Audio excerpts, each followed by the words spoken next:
Bathroom बनाते समय हो जाइए सावधान, नहीं तो हो जाएगा लाखों का नुकसान। जी हाँ दोस्तों, इस बाथरूम को बनाते समय मिस्त्री ने 5-6 छोटी छोटी गलतियां कर दी, जिसके कारण मकान मालिक ने अब पूरी तरह से डिसाइड कर लिया है कि इस बाथरूम को तोड़कर हम नया बाथरूम बनाएंगे, बेशक हमारा लाखों का नुकसान क्यों ना हो जाए।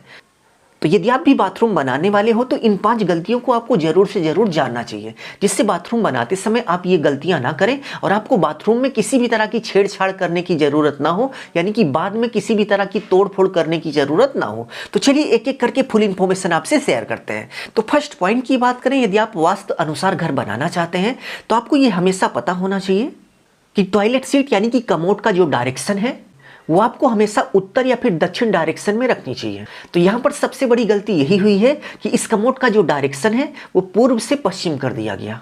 और जो मकान मालिक हैं वो वास्तुशास्त्र को बहुत बड़े मानने वाले हैं, तो ऐसे में उन्होंने डिसाइड किया है कि इसको तोड़कर हम इस कमोड की जो डायरेक्शन है वो चेंज करेंगे।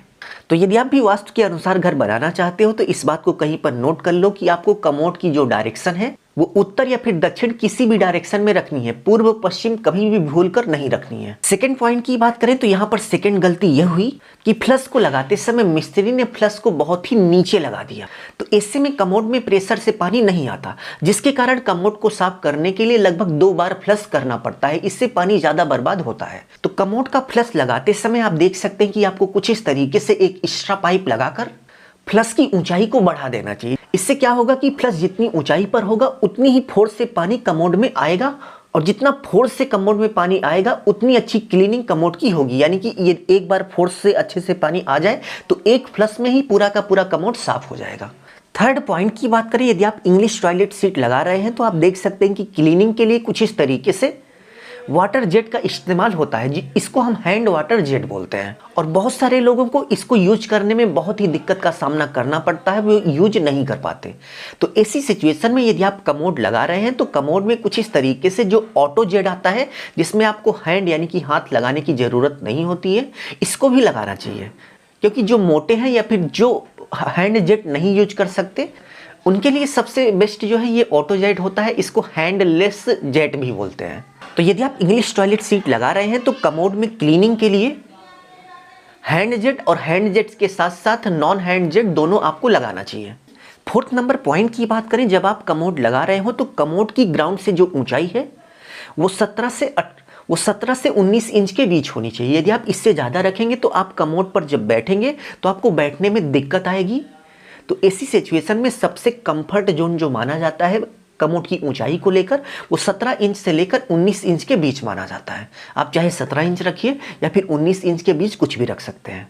यदि आप 19 इंच से ज़्यादा रखेंगे तो आप देखेंगे कि आपको कमोड पर बैठने में दिक्कत आ रही है और इसके साथ साथ आप कंफर्ट महसूस नहीं करेंगे।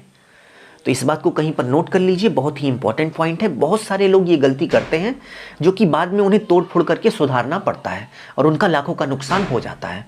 5 नंबर पॉइंट की बात करें तो इसको आप जरूर से जरूर करिएगा।